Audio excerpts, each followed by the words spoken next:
Have you told your friends that you see ghosts? Oh, absolutely not. Gina Rodriguez returns in Not Dead Yet. I'm back, baby! Who is up? Oh, she's the obituary writer. And Brad Garrett joins the brilliant ensemble cast. Titan, Maverick, Titan of all Mavericks. These are all words used to describe me. Not Dead Yet. Season premiere. Tonight, 8:30, 7:30 Central on ABC. And stream on Hulu.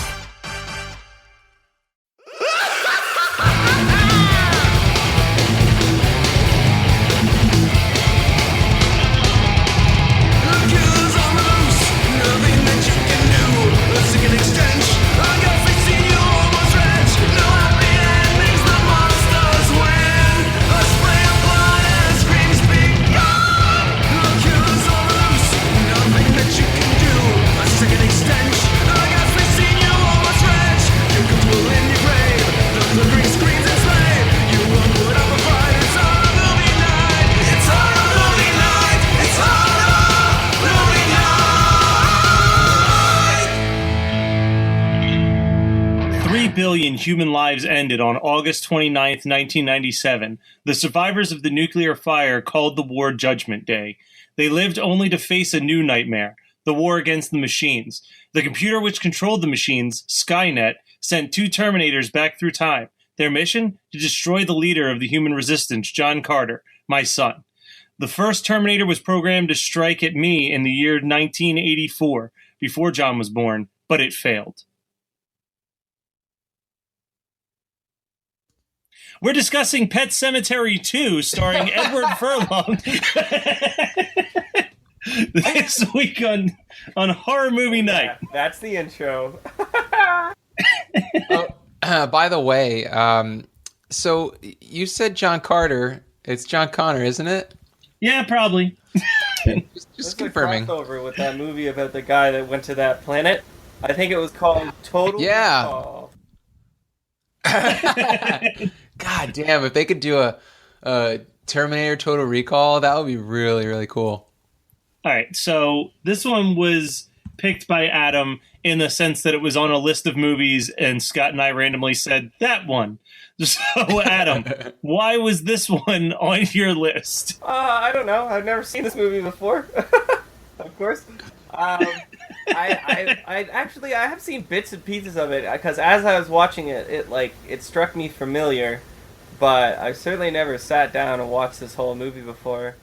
So I don't know. I was just trying to pad out the list. You guys, so why did you guys pick this movie, huh? Well, this falls on you. I had actually never seen Pet Sematary 2, and in that giant binder of DVDs that someone gave me, Pet Sematary 2 was in there, and I thought, well, that one will be easy for me to watch. Yeah, I had never seen it either, and I think there's a reason why. I can't quite put my potato on it, though. So I'm going to make a quick confession. I didn't hate this movie. It's not good. It's definitely not good, but in the grand scheme of sequels to movies that didn't need sequels, there's far worse than Pet Sematary 2. Yeah, I feel like if you just kind of... I feel like what they should have done was have it be a lot longer time between Pet Sematary and Pet Sematary 2 in the reality of the film, in that town. Is it... What town is it? Is it Derry? I don't think it's Derry. I don't think it's Derry. I can't remember what the town is, though. It's like Huntsville or something stupid like that. Yeah, more like Cuntsville, because these kids are assholes. Have you ever seen a movie with shittier kids in it? I don't know if I have. Oh, yeah, no. These bullies are like hyperactive versions of the ones from Hocus Pocus. Yeah, oh my God. That's I must say, I'm totally a sucker for early 90s junior high scenes. They're always so just charming. It's all the goddamn flannel and backwards hats and the pump it up shoes. Well, before we even get to this town, we start off with Ed Furlong watching his mom get electrocuted to death on a movie set. Oh, you mean the part where she gets Final Destinationed? Oh, yeah. Absolutely. Man, because this was Final Destination about a You decade mean before our Final introduction Destination. to their uncomfortably close relationship. Yeah. Yeah. Yes. But it starts with one of my favorite horror movie tropes, which is that you find out 5 minutes into the movie that you're watching a movie and not the actual movie. Is that like you actually like that trope, or are you just being cheeky? Because that trope kind of sucks. I'm being 50-50 on that one. Sometimes it makes me laugh. Other times I'm like, oh, fucking, this is worse than if it was all a dream. Oh man, I hate the "It's All a Movie," but that's not nearly as bad as "It Was All a Dream." And I love Slumber Party Massacre too. So when you that's watched, saying something. Fucking Crypt Keeper Demon Night, did you like it or did you hate it when it was all a movie? I mean, I did get an erection, but that could have just been because of the Crypt Keeper. That could have been anything. It Literally wasn't the shitty anything boob gets tub. Matt It was in the aroused. tub At this point, I mean, that was what got him started. He had to have a round two, so by the end of the movie, his refractory period was over, and it was time for another. It was time to raise the dead a second time, I suppose, is what we could say. All right, so hey, can I tell you guys, fuck this movie because dog death in the first 5 minutes. oh, dude, yeah, no, gets killed in this movie. It's fucking terrible. But I don't care about the kittens as much as the dog. So I have two things about that dog. Well, actually, one major thing. So we're introduced to Drew and his dad Gus, right? So his dad Gus has this real classy moment where he's talking to Edward Furlong and his dad and just being straight up like, yeah, I used to fuck your mom before she got married to your dad, like in front of the dad. So that's a thing that happens. But there's a song that plays when Drew finds the dog dead that is the most like overly dramatic song that I think has ever been used in a horror movie. Like he's holding the dog and you see the dog's like struggling to breathe and in the background's like, I feel you fading away. Like all the music in this movie was fucking awful. It's so bad. I have a major issue involving the dog as well, and that's that Drew named the dog Zowie. You don't deserve a dog if that's the name you're gonna give it, Drew. You suck. No,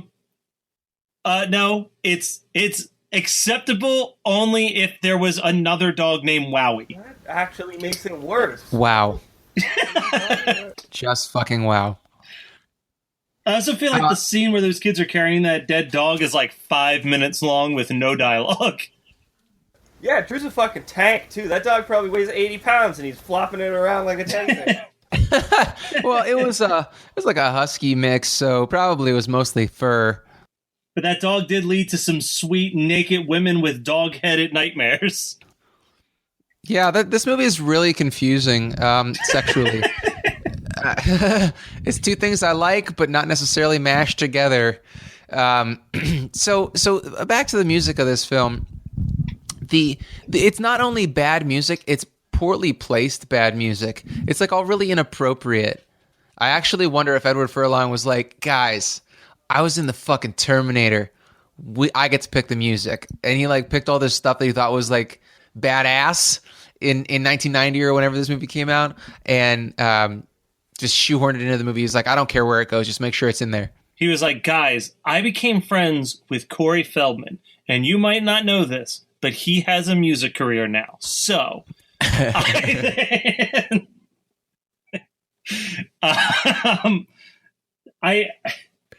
there's this scene. So let's go through a quick synopsis of what's happening in this movie. So basically, Edward Furlong watches his mom die on a movie set, and it forces him to move to her hometown, which is the site of the original Pet Sematary. And he works there, or he assists his dad, who's a vet, and goes to school when he's bullied. He befriends this kid, Drew, whose dad is like the local cop named Gus. Gus shoots and kills Drew's dog. They bury it in the pet cemetery. Dog obviously comes back super evil. Then they accidentally kill his dad, and to cover their tracks, also bury him in the pet cemetery, which makes him come back as like a weird rapey zombie. Yeah, I forgot about that part. There's fucking zombie rape in this movie, guys. Yeah. And it's our fault. Like, it's not even Adam's fault this time. But we were to like, our credit, I don't think any of us had ever seen this movie before, which is really rare. I don't think that this might be a horror movie night first. That none of us ever watched the movie before picking it, and now we're stuck with our shitty decisions. It makes me wish that there was like a search engine that we could build where you just pop a movie title in there and it'll let you know, like, yeah, there's a rape scene in this. And we could use that to like weed out the movies that we discuss on the show. Only if the URL can be searchforrape.com.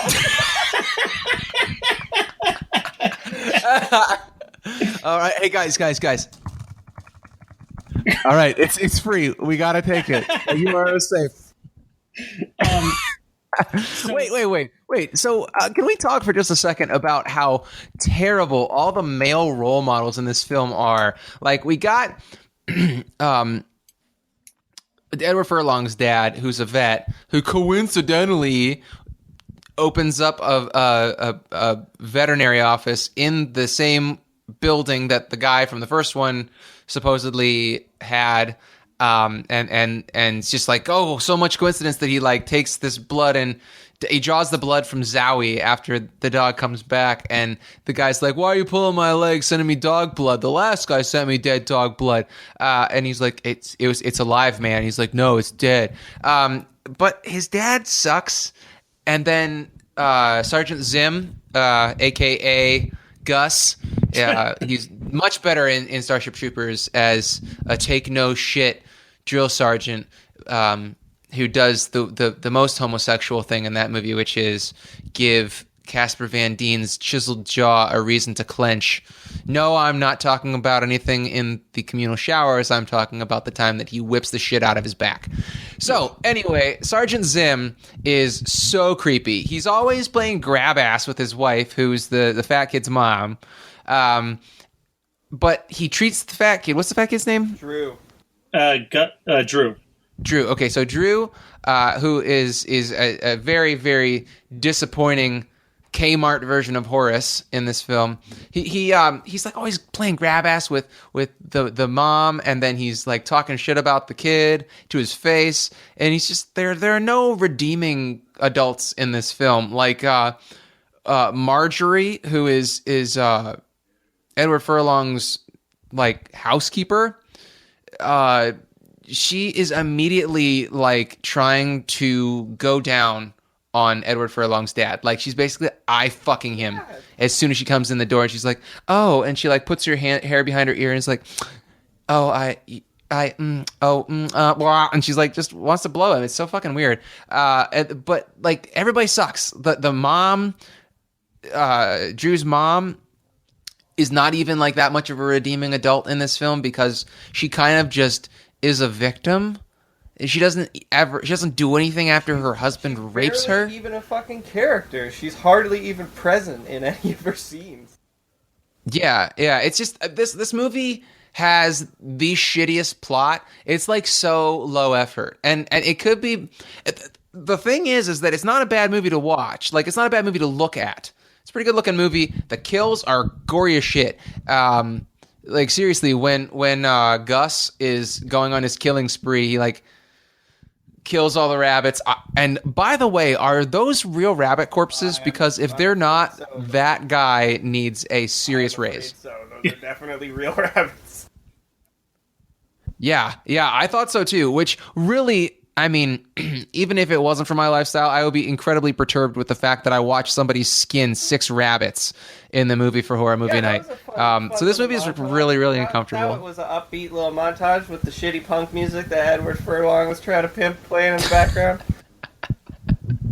Yeah. I feel like I want to go back to a review that I gave for Bordello of Blood, but this is like the perfect, just like lazy, like, oh man, it's a rainy day, I'm stuck inside, I just want something that I can shut my brain off for an hour and a half. Like, Pet Sematary 2 is not not the worst choice that you could have. There's tons of other better movies, but if it's on TV, why not? I don't know, Matt. I mean, there's dog death, kitty death, degloving rabbits, zombie rape. I mean, yeah, but on the plus side, there's that weird scene where they're all just sitting at the dinner table laughing for 2 minutes. Yeah, this movie is so surreal, but not in like a good way. It's just kind of like shit happens for no apparent reason, and it's strung along so arbitrarily. I don't know who wrote it. I don't want to know who wrote it. I hope that they never made a movie again after this, because there's so much. There are just so many bad decisions that the editors made. I was going to say, the biggest issue, I think, falls on the editors who just, like, let scenes play out way longer. Like, this... I feel like when you're making a movie, there's this point where you're like, okay, so, guys, just keep the scene going. Like, okay, guys, I need you to laugh. Can you just laugh for, like, I don't know, like 2 minutes, and we'll just get, like, the best part of that laugh and throw it on into the final project. And then, like, the editors were like, I think he wants us to keep the whole 2-minute take, so let's just leave that in there. There's, like, a weird middle part of this movie where the two kids get, like, a wacky zombie dad for a bit, and they're trying to, like, hide his wounds and stuff. Like, what the fuck was that? Yeah. But Yeah, you know what? All this needed was wacky sax playing in the background of half the scenes. Yakety sax. You know, I am most upset in this film about the fact that they spent more time laughing at the dinner table than they do showing them try to like fix the zombie dad. It's just the pacing is garbage. You know, I've not even like dived into my notes because it's so weird. And like let's talk about the really shitty the kid that grabs the kitty and like runs away with it. He's got the spiky blonde hair, and then he tries to use his dirt bike to kill Edward Furlong, and then Gus comes along and decides to let Edward Furlong live for no apparent reason, but then decides to kill the kid. And does that kid come back from the Pet Sematary too? He's at the end with the mom when the house is on fire and stuff. Oh, that's right. Yeah, this movie just throws so much shit at the wall. But that kid is awful. Like, maybe he is a good actor because I hated him. I legitimately hate that kid's face. Yeah, that kid went from like 0 to 100 on the awful human being scale. Because, like, as much as I don't like the kidnapping of a kitten type thing, I feel like that's a thing that I've seen a bully do in real life. Like, that's like, okay, it's shitty, but I've seen it happen. Trying to shove a kid's head through a wheel spike so he could chop off his nose is like a whole nother world that didn't exist in my brain prior to this movie. Gus accidentally killed him because it was fucking Happy Birthday to Me. He got his scarf caught in the fucking wheel of the thing. Oh, that's right. The most shocking deaths you'll ever see.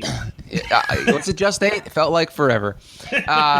So we can just make a list of all the times that the shit in this movie was done better previously. We have that death being done better in Happy Birthday to Me. Also, there's one thing this movie does that I don't think any other movie can say it did. Death by potato, which is fucking absurd. Well, to be fair, Sleepwalkers has death by corn on the cob. We did just see. At least that thing like makes sense. By submarine sandwich not that long ago. Man, I'd watch Death by Submarine Sandwich 10 times before I watch Death by Potato again. It's like so, but the weird thing about that is this movie is just so uneven because there are these weird, absurd moments, but then you're like crashed back into the reality of the fact that Gus just ran his wife and son off the road and smashed them into fucking potato trucks. Yeah. And then the camera just it pans down the pile of potatoes to a bloody fucking foot. Yeah, and just lingers there for a bit. Yeah. I don't know. I don't think that they edited this movie at all. I think that you're talking about how they're like, yeah, just make sure that you get X amount of film and X amount of time.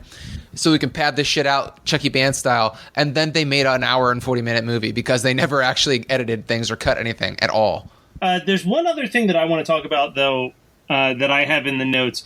And we touched on her briefly, but the housekeeper, who, for no explainable reason, just decides to wear a dress that she found in the attic, as if she owns the fucking place. I mean... Yeah. She's awful. By the way, can we just talk for a minute about the fact that girl was in PCU?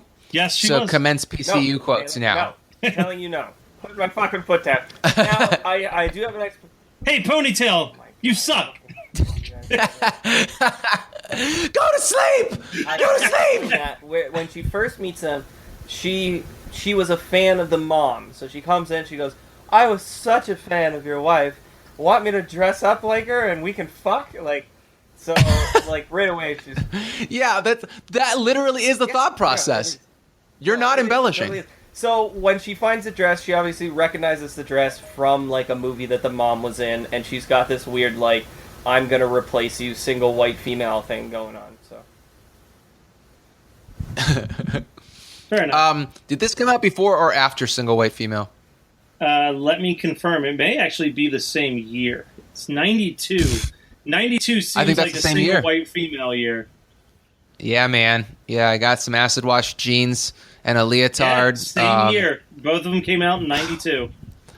My goodness. But you know how much we love head trauma on Horror Movie Night. That douche kid Clyde, that's his name. I realized my second to last note actually says his name. He gets some gnarly head trauma. It's pretty good. Yeah. The last thing that I had written down about this entire movie is that Edward Furlong looks really fucking creepy in that shot where he's just sitting in a rocking chair.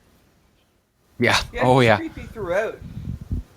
My last note about this film is the fact that both Pet Sematary and Pet Sematary 2 end with Ramones songs, and I think that's pretty sweet.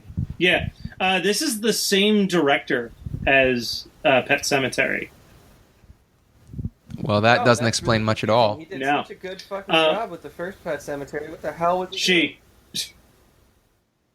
She. Oh, this is a she? And Yeah. she was okay with the zombie rape? Wow. Oh, yeah. I feel like she did something else noteworthy. Not much, but let me see. I want to take a first quick on-screen old zombie peek. rape. That's pretty noteworthy. Oh, if you look in the Wikipedia... Are you sure it's the first one? It will actually show you this was the first instance of all three hosts never seeing the movie on Horror Movie Night. So that's probably the other thing that's important that you're thinking of. You need to screenshot that shit before an actual mod from Wikipedia changes it. Okay, so I guess what I was thinking of was that she directed a lot, and I mean a lot, of Madonna music videos. And she I don't know how to feel did... about that. She did Halloween Town Part 2 for Nickelodeon or Disney or whoever did the Halloween Town movies. Oh, no. No, I don't know how she could do, like, Halloween Town after doing this. Yeah, she didn't do a ton of movies, a lot of TV, it looks like, and a lot of music videos. Any of you guys have any additional notes? No, not really. Pretty lackluster movie, all told. We've watched a lot more fun stuff than this. It was just kind of meh, whatever. I just kept thinking to myself, like, I kept making, like, Terminator 2 jokes in my head, and American History X jokes and shit the whole time I was watching it. I can't watch an Edward Furlong movie. Like, he's just tainted. Psst. Hey, you. Do you like the Tales from the Crypt series? Do you like spooky things in general? Then check out the Good Evening Kitties podcast. That's Good Evening Kitties podcast. GOODEVENING KIDDIES podcast. Each week, I'll review a new episode from the TV series The Tales from the Crypt. Find me on Podbay, Podbean, or iTunes. That's the Good Evening Kitties podcast. Check it out today. So what did you guys watch this week? I will go first because I didn't watch anything. I read comic books. I read a bunch of the comics, the 30 Days of Night. You guys remember that movie, like the Josh Hartnett movie or whatever? Yeah. Oh yeah. I've been reading the comics. Yeah. The way that they do the lettering and stuff in that comic is like when the vampires talk, the letters are all like weird and scratchy and like fucked up. It just literally makes it hard to read. Don't do that. Stop doing that. Just make it clear to me what is going on in the fucking comic. But they're okay. It's honestly, it's weird to me that somebody based a movie off that concept. I feel like we could write. I mean, let's get a movie made, guys. We can do this. If this guy could do this, I've been saying that for 5 years, man. So I rewatched one horror movie that I hadn't seen in a while, and then I watched a movie for the first time that I had purchased months ago when I was in San Diego. So I rewatched Cat's Eye because I went to Best Buy and it was there for $3 on Blu-ray. So I figured no better time to add Cat's Eye to my DVD collection. I always forget that that's actually not a terrible anthology film. And I always forget that it's only PG-13. All three stories have their own like kind of dark element to them, which I like. But the best one is definitely the first story, Quitters Inc. with James Woods. But everyone always talks about the final story with Drew Barrymore being attacked at night by a troll and the cat that saves her. But yeah, it's nothing that I don't think I'd watch it again anytime soon, but I'm glad that I have it in my collection for like my niece who's starting to get into horror movies. Like, I think it's like a good, like, you know, young kid who wants to watch horror movies starter kit. The other thing that I watched, I wouldn't recommend showing to any child, and that was the last horror movie, which was shot illegally at Cannes Film Festival in the 80s. And it's about a crazy film director who wants this one woman to star in his movie. So he follows her to the Cannes Film Festival and starts stalking her and filming the movie around her. So it's basically Bowfinger. But if you want to watch a movie that ends with your main character smoking pot with his 80-year-old grandmother, who's played by the actor's actual grandmother, while a really weird version of Mammy, but from the fucking jazz singer plays over the credits, then the last horror film is the movie for you. So I am in the process of giving up finishing season 1 of Van Helsing on Netflix. I have been slogging through that for like 3 weeks now, and it is just nothing, man. It's everything I hated about I Am Legend, basically. So it's supposed to be a female Van Helsing. The world's overrun with vampires, but there are like 3 different kinds of vampires. There are like the super smart ones. There are grunts, and then there are ferals that are just kind of like wild animals, obviously. And like the blood of Vanessa Helsing.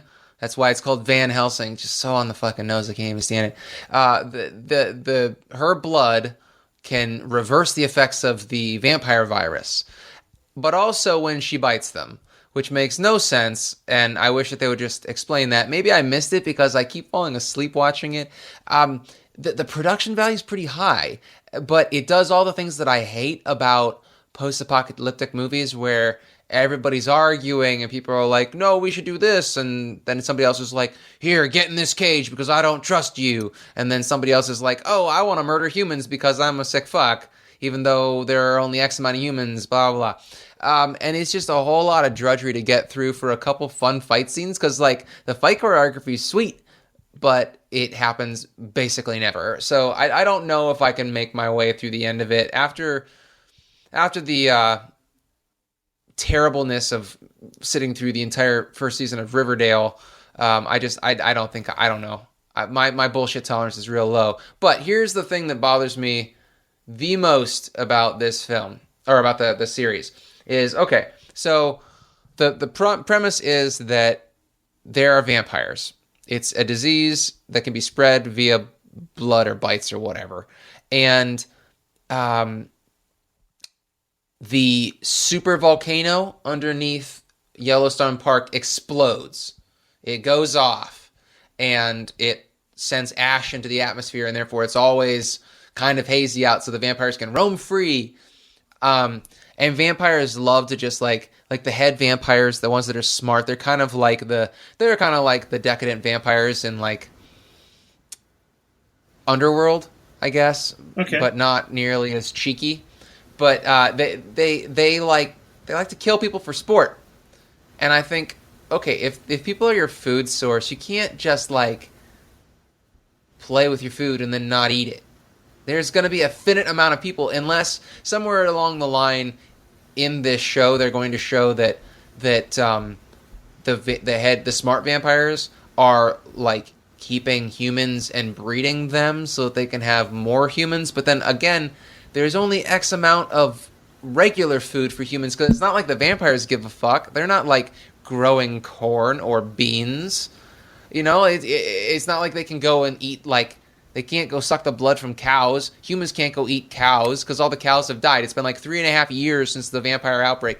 So it really breaks my suspension of disbelief that anybody would even be alive at this point, because there's a finite amount of resources, and that's the kind of thing that my brain goes to when I watch post-apocalyptic TV shows or movies, and therefore the reason why I avoid them most of the time. So, if anybody gives a shit, don't watch Vanessa Helsing. It's a shitty pun and not a good TV show. But the one redeeming value is that the main guy looks just like a jacked Stephen Bay. Matt, look in the chat. Do me a favor. Say that word out loud.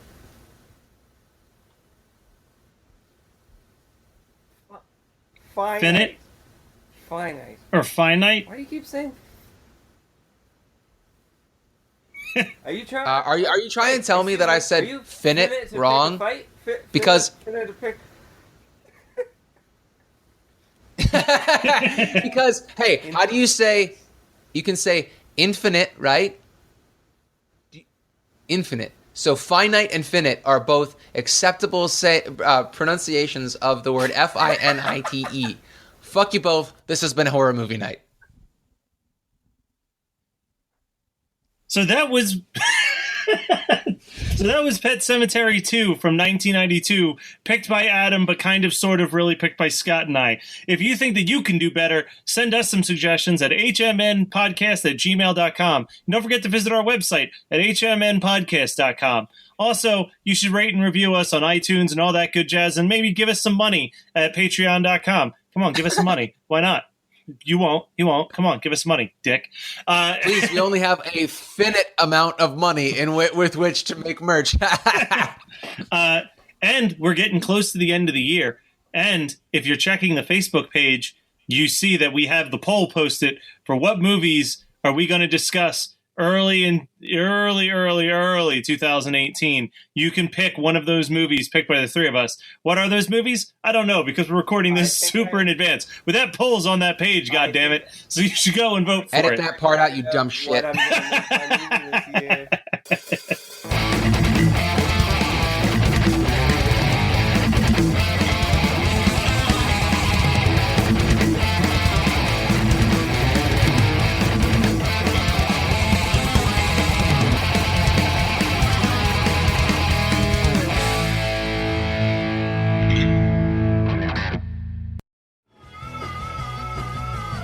You're listening to the Geekscape Network.